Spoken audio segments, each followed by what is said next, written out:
Hello everybody. पिछले Sunday आप लोगों का फुल टेस्ट था जिसमें लगभग 150 प्लस स्टूडेंट्स ने पार्टिसिपेट किया और अपने मार्क्स अपलोड किए वर्चुअल लाइब्रेरी के ऊपर। और इसको मैंने एनालाइज़ किया, लगभग 100 बच्चों के मैंने मार्क्स लिखे और उसको एनालाइज़ किया जीके, रीजनिंग और टेक्निकल के मार्क्स को। तो कुछ आउटकम्स बिल्कुल वही थे जो मैं आपको नॉर्मली बताता हूँ, जो कि अब डेटा से भी पता चल रहा है। तो शुरुआत करते हैं अपने एनालिसिस की और उसके बाद फिर मैं बताऊंगा कि किन बच्चों को क्या क्या चीज़ें करनी है, जिनके जितने मार्क्स होंगे उसके अकॉर्डिंग। तो सबसे पहले जीके की बात करते हैं। जीके में जो मैं आप लोगों को बताता हूँ, ये जो डेटा है ये भी वही बता रहा है कि जैसे पहला पेज, इसके ऊपर जितने भी जीके के मार्क्स हैं बच्चों के, एट लास्ट में लगभग एवरेज मार्क्स 10 आ रहे हैं। अगला पेज, इसके ऊपर जीके के जितने भी मार्क्स हैं बच्चों के, एवरेज देखा लगभग 10 मार्क्स हैं सभी बच्चों के मिला के। ऐसे ही इसमें भी बच्चों के जितने ही मार्क्स हैं एवरेज 10 मार्क्स ही हैं बच्चों के। और जो ये शीट है इसके अंदर भी लगभग 11 के आसपास, मतलब लगभग 10 मार्क्स है। इससे कंक्लूजन यही निकलता है कि टॉपर हो या नॉर्मल बच्चा हो, अभी फ़िलहाल या फिर जितनी भी मेहनत कर ले, जीके में उतने आउटकम्स नहीं आते हैं। तो हमारी अप्रोच ये होनी चाहिए कि हम जीके को इस तरह से लें जैसे कि हम न्यूज़पेपर डेली पढ़ते हैं। अब न्यूज़पेपर डेली पढ़ने का हमारा उद्देश्य ये नहीं होता कि उसमें से करंट अफेयर आके कभी एग्ज़ाम में पूछ लिया जाएगा तो मैं बता दूंगा। जी, न्यूज़पेपर पढ़ना मतलब सिंपल, हमने रीडिंग की, हमें कुछ कुछ चीज़ें पता चली, कुछ चीज़ें हमारे दिमाग में रह गई, कुछ चीज़ें हमारे दिमाग से निकल गई।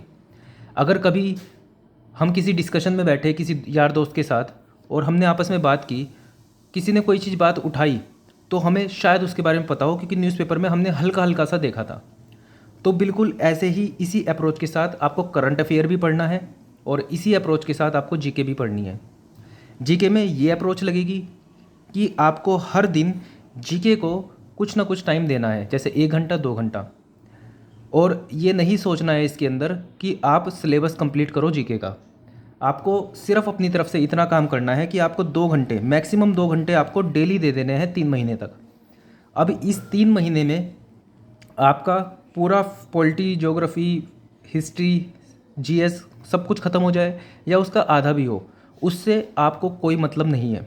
आपको सिर्फ इतना करना है कि आपको हर दिन 2 घंटे हिस्ट्री, ज्योग्राफी, पॉलिटी या जीएस को देना है अपना। अब आप हर दिन दोगे तो इसके अंदर एक फैक्टर मैं ऐड करूँगा कि मैं अगर आपको टास्क देता हूँ तो मैं आपको ये जो 2 घंटे हैं आपका मैक्सिमम यूटिलाइजेशन करवाऊँगा। इन 2 घंटे का मैं आपको वही काम दूंगा करने के लिए जिसकी ज़्यादा प्रोबेबिलिटी है आपके एग्ज़ाम में आने की। आप अपने अकॉर्डिंग भी 2 घंटे दोगे 3 महीने तक, तब भी आपका स्कोर काफ़ी अच्छा ही आएगा। लेकिन जो मैं टास्क दे रहा हूँ वो सिर्फ इस तरह से ही होगा कि आप ओवरऑल सभी सिलेबस कवर कर लो और आपके इतने मार्क्स आ जाएं, मतलब आप हर एक क्वेश्चन वो तो कर ही पाओ जो हर बच्चा कर रहा है। जो कोई एक्स्ट्रा ऑर्डिनरी बच्चा है जिसने कुछ ज़्यादा पढ़ लिया है जीएस के अंदर, जीके के अंदर, करंट अफेयर के अंदर, वो मे भी वो क्वेश्चन कर दें, आप ना कर पाओ, उससे उतना फ़र्क पड़ेगा भी नहीं।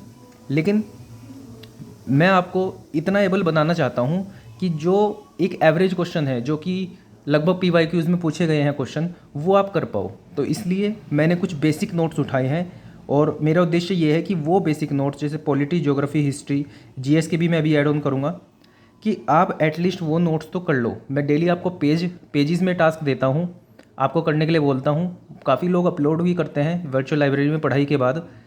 तो जो भी टास्क 1 से टास्क 20 तक अब तक आया होगा उसको आइडिया होगा कि अगर उसने 0 से स्टार्ट किया है हिस्ट्री, ज्योग्राफी, पॉलिटी, तो 20 टास्क के बाद उसको हल्का सा कॉन्फिडेंस तो होगा कि हाँ कुछ तो मैं जानना स्टार्ट हुआ है। तो यही अप्रोच है। ये जो मार्क्स यही बता रहे हैं कि ये जो 10 नंबर एवरेज आ रहे हैं सभी बच्चों के, वो सिर्फ यही बता रहे हैं कि जीके ऐसा नहीं है कि आप अलग से बहुत ज़्यादा पढ़ लोगे, 1 हफ्ते तक लगातार पढ़ ही रहे हो या 1 महीने तक लगातार पढ़ रहे हैं तो आपके बहुत ज़्यादा नंबर आ जाएंगे, ऐसा नहीं है। टास्क मैं दे रहा हूँ उसके हिसाब से करोगे तो 30 मार्क्स के आसपास आ जाएंगे आपके 30 मार्क्स। इसके साथ साथ मैं आपको ट्रिक्स भी बताऊंगा किस तरह से जीके के क्वेश्चन को डील करते हैं, और रिस्क भी लेना ही पड़ेगा आपको। अगर आप सोचते हो कि 50 में से 30 क्वेश्चन आपको आएंगे वहाँ पर एग्ज़ाम में, तो ऐसा नहीं होगा। आपको लगभग 15 से 20 क्वेश्चन आएंगे जो आपने पढ़ा होगा अपनी कॉमन सेंस से। बाकी के 10 क्वेश्चन आपको या तो वाइल्ड गैसिंग से तो नहीं करना है, आपको एक रिस्क टेकिंग अप्रोच से ऑप्शन रूल आउट करके तभी सॉल्व करने पड़ेंगे। तो वो मैं आपको बताता रहूँगा किस तरह से चीज़ें होती हैं। बाकी इतनी सी बात यह है कि अगर आप डेली टास्क को फॉलो करोगे तो आपके 30 मार्क्स तक आ सकते हैं। और दूसरा, घबराने वाली कोई बात नहीं है जीएस में, जैसे कि आप देख ही पा रहे हो। ठीक है, आगे चलते हैं रीजनिंग के ऊपर। रीजनिंग में लगभग बच्चों के 30+ एवरेज नंबर आए हैं।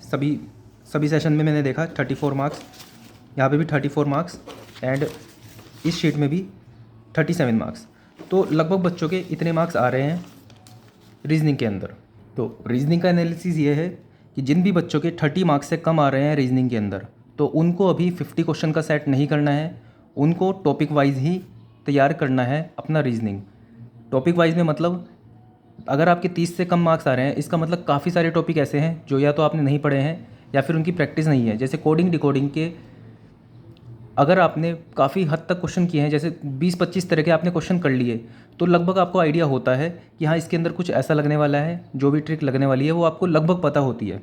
लेकिन अगर आपकी प्रैक्टिस ही नहीं है कोडिंग डिकोडिंग क्वेश्चन की, तो जब 50 क्वेश्चन का एवरेज होगा तो वो तो ये होता है कि जब 50 क्वेश्चन एक साथ आते हैं और टाइम बाउंडेड तरीके से होती हैं चीज़ें, तो उस टाइम पे तो जो आपको आता है वो भी आप भूलने लगते हो।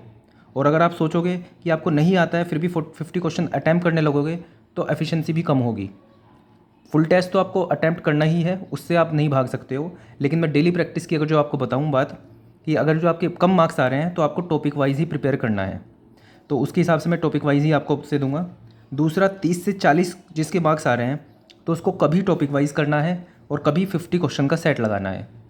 ठीक है। और तीसरा, जिनके 40 से ज़्यादा आ रहे हैं उनको टॉपिक वाइज करने की कोई ज़रूरत नहीं है, वो डेली 50 क्वेश्चन के सेट लगाएंगे टाइम बाउंड तरीके से। आपका अब जो ऑब्जेक्टिव होना चाहिए वो ये होना चाहिए कि आपके 40+ मार्क्स तो आ ही रहे हैं, उसको मेंटेन करना है। आपको अपना टाइम कम करने की कोशिश करनी है कि आपको टाइम कम लगे इन 50 क्वेश्चन को करने के लिए, और साथ में आपकी एक्यूरेसी भी ज़्यादा बढ़े। तो रीजनिंग का एनालिसिस मेरा ये रहेगा। अब सबसे इम्पोर्टेंट है टेक्निकल का एनालिसिस। अब टेक्निकल के मार्क्स देखे जाएँ तो लगभग बच्चों के 30 मार्क्स से तो ऊपर हैं, लेकिन ये 50 में से नहीं, ये 100 मार्क्स में से हैं। ठीक है, लगभग 30 मार्क्स से तो लगभग सभी बच्चों के ऊपर हैं, और एवरेज इस पेज पे 42 मार्क्स आ रहे हैं। आगे चलते हैं, दूसरी शीट में देखें तो एवरेज बच्चों के 48 मार्क्स आ रहे हैं दूसरी शीट में। थर्ड शीट में देखेंगे तो एवरेज 47 मार्क्स हैं, और फोर्थ शीट में बच्चों के लगभग 47 मार्क्स। मतलब आपके टेक्निकल में एवरेज 45 मार्क्स आप लेके आ रहे हो। अब टेक्निकल में भी मैंने दो कैटेगरीज़ में बच्चों को डिवाइड किया है। कुछ बच्चे जिनके 50 से ज़्यादा आ रहे हैं या फिर 50 के लगभग पास हैं। तो सबसे बड़ी बात कि 50 से ज़्यादा नंबर आ रहे हैं तब भी बच्चों को ऐसा लग रहा है कि इम्प्रूवमेंट नहीं हो रहा है, काफ़ी टाइम से 50 ही हैं। तो सबसे पहले तो लिटरली अपनी पीठ थपथपाओ, क्योंकि 50 से ज़्यादा नंबर आपके आ रहे हैं तो बहुत अच्छी बात है। आपने ये बिल्कुल वही एग्ज़ाम दिया है जो कि आपको आता है, मतलब PYQ दिया है आपने।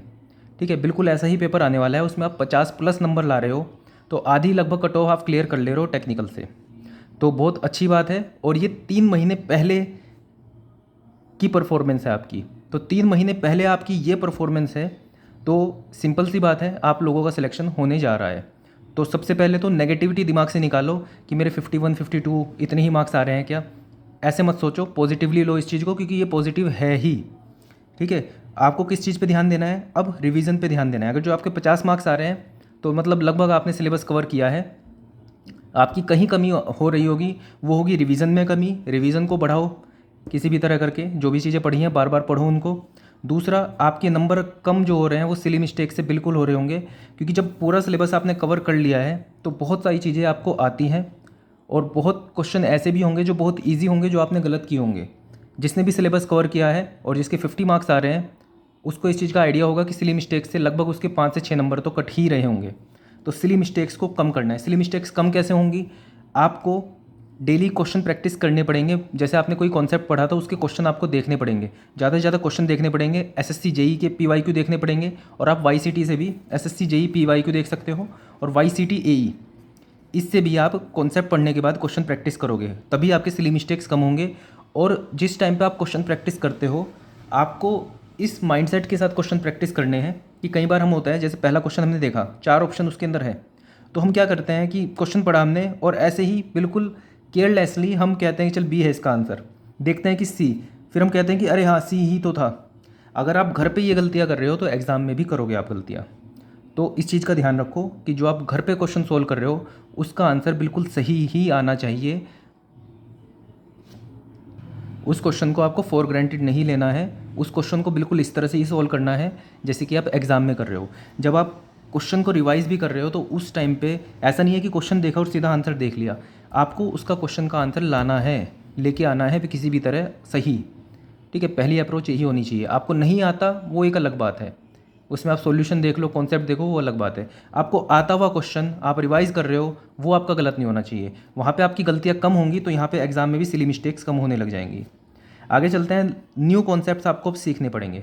आपने जो सिलेबस कवर किया है तो उससे आपके इतने मार्क्स आ रहे हैं, अब आपको कुछ नए कॉन्सेप्ट्स भी सीखने पड़ेंगे जो बिल्कुल माइनर टॉपिक्स होते हैं, उनको आपको देखना पड़ेगा जिनमें से क्वेश्चन आते हैं। ऐसा नहीं कह रहा हूँ मैं कि जैसे मैं आपको बोल दूँ कि एस्ट्रोनॉमिकल सर्वे पढ़ने लग जाओ पहले ही, उस पर पता नहीं कितने टिपिकल फॉर्मूलाज हैं उसके अंदर, कभी एक आधा क्वेश्चन आ गया तो आ गया, मैं उनकी बात नहीं कर रहा हूँ।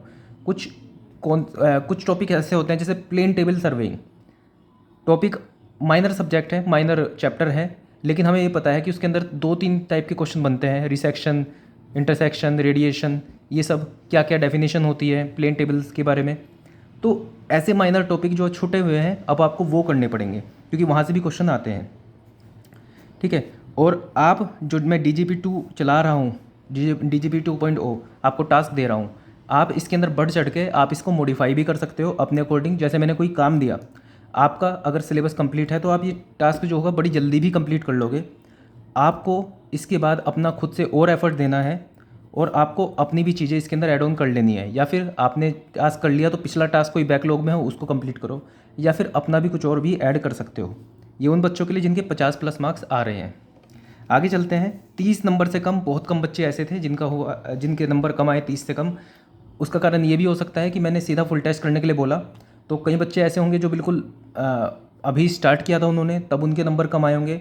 तो अब हाँ, एक और बात है कि जैसे मान लो एक बच्चा है कोई भी, उसने टेस्ट दिया, उसने अब तक कुछ नहीं पढ़ा और उसने टेस्ट दिया और उसके 55 मार्क्स आ गए टोटल। अब 55 मार्क्स आ गए तो सिंपल सी बात है, उसको प्राउड करना चाहिए अपने ऊपर कि उसने कुछ भी उसने कर नहीं आता था, फिर भी उसने टेस्ट दिया और 55 लाने की कोशिश की। उसमें अगर बच्चा ये बोल रहा है कि मेरा सिलेक्शन नहीं होगा, तो सबसे पहले तो अपने आप को आकलन करो, आपने अब तक पढ़ाई नहीं करी है और ये सिंपल सी बात है, बिना पढ़ाई के सिलेक्शन नहीं होने वाला। मैं आपको सिंपैथी भी दे दूं कि नहीं नहीं कैसे नहीं होगा, सिंपल सी बात है, जितना ज़्यादा पढ़ोगे उतना नज़दीक पहुंचोगे अपने सिलेक्शन के। तो अगर आप पहले दिन पढ़ाई करके सोच रहे हो कि आपका पहले दिन सिलेक्शन हो जाए, ऐसा नहीं है। अभी 20 दिन के टास्क हुए हैं, अभी 40-50 टास्क सामने और आएंगे, जो कंसिस्टेंट रहेगा उसका सिलेक्शन होगा। बिल्कुल ब्लंटली बोल रहा हूँ मैं आपको सीधा सीधा कि जो कंसिस्टेंट रहेगा उसका ही सिलेक्शन होगा। अगर आप सोचो कि मैं आपको सिंपैथी दे दूँ कि नहीं हो जाएगा सिलेक्शन, जितना पढ़ लिया उस पर ही हो जाएगा सिलेक्शन, ऐसा नहीं है। हर दिन पढ़ना पड़ता है। आप लोगों के साथ मेहनत कर रहा हूँ मैं, क्योंकि पोटेंशियल होता है बच्चों के अंदर, लेकिन जब एग्ज़ाम पास आने वाला होता है तो हाथ पैर कांप जाते हैं, फूल जाते हैं बिल्कुल, और पढ़ाई होती ही नहीं है। मतलब आपके अंदर पोटेंशियल था लेकिन पढ़ ही नहीं पाए, तो कैसे होगा सिलेक्शन। तो मैं यहाँ पे आप लोगों के साथ हूँ। इसको एज अ गिफ्ट समझोगे कि ये जो वीडियोज़ आ रही हैं एक गिफ्ट है कि आप सो के उठते हो, आपको कुछ नहीं सोचना होता है, आपको बस वीडियो देखनी है, टास्क लेना है अपना और उसके बाद लग जाना है रात तक, और सब चीज़ें छोड़ देनी है कि रिवीजन कब होगा, क्लास टेस्ट कब होगा, वो मैं डिसाइड करूँगा। कोई है आपके लिए ये सब डिसाइड करने के लिए, मेरे साथ नहीं था ऐसा। ठीक है, तो इसको एज अ गिफ्ट लोगे, बहुत आगे पहुँच जाओगे, सिलेक्शन भी हो जाएगा। और शुरुआत अभी करी है, अगर आपने शुरुआत कर दी है तो मतलब सक्सेस की तरफ आप बढ़ चुके हो। अगर आपने शुरुआत की, आपके 55 नंबर आए और आपने छोड़ दिया कि नहीं होगा सिलेक्शन, तो नहीं होगा, फिर तो सही, उसमें मैं भी कुछ नहीं कर सकता। मैं आपके लिए टास्क बना सकता हूँ, आपको पढ़ाई के लिए मोटिवेट कर सकता हूँ, पढ़ाई एट लास्ट आपको ही करनी पड़ेगी। इसलिए जब भी मुझे कोई बोलता है कि आपके टास्क से मेरा सिलेक्शन हो गया, मैं सिंपल यही बोलता हूँ कि आप लोगों की मेहनत से ही हुआ है, जो कि सच्चाई भी है। मैंने सिर्फ आपको एक डायरेक्शन दी है, आप पहले अपने हिसाब से पढ़ते तो अनइम्पोर्टेंट चीज़ें भी पढ़ लेते। मुझे एक्सपीरियंस है क्या क्या चीज़ें इंपॉर्टेंट है, तो मैं आपको डायरेक्टली वो इंपॉर्टेंट चीज़ें आपके सामने रख देता हूँ, आप उसी चीज़ को पढ़ लेते हो, फिर आपका सिलेक्शन हो जाएगा। सिंपल सी बात यह है कि मैंने सिर्फ डायरेक्शन दी है, सारा एफर्ट आपका ही है। और इन वीडियोस को एज अ गिफ्ट मान के आप फॉलो करोगे तो लिटरली सिलेक्शन हो जाएगा आपका। ठीक है, तो जो बच्चा 30 से कम या 30 से 50 नंबर आ रहे हैं जिसके, उसको बिल्कुल इन टास्क को रिलीजियसली फॉलो करना है। जो चीज़ मैं दे रहा हूँ उसको बिल्कुल अच्छे से फॉलो करना है। जो भी टास्क मैं दे रहा हूँ एक एक चीज़ उसकी अच्छे से पढ़नी है। जो चीज़ मैंने बोल दी बिल्कुल वैसे ही फॉलो करना है। उसमें आप अलग से, अगर वैसे नहीं हो पाएगा जितना मैं टास्क देता हूँ, मैं इतना ही देता हूँ कि पूरा दिन आपका लग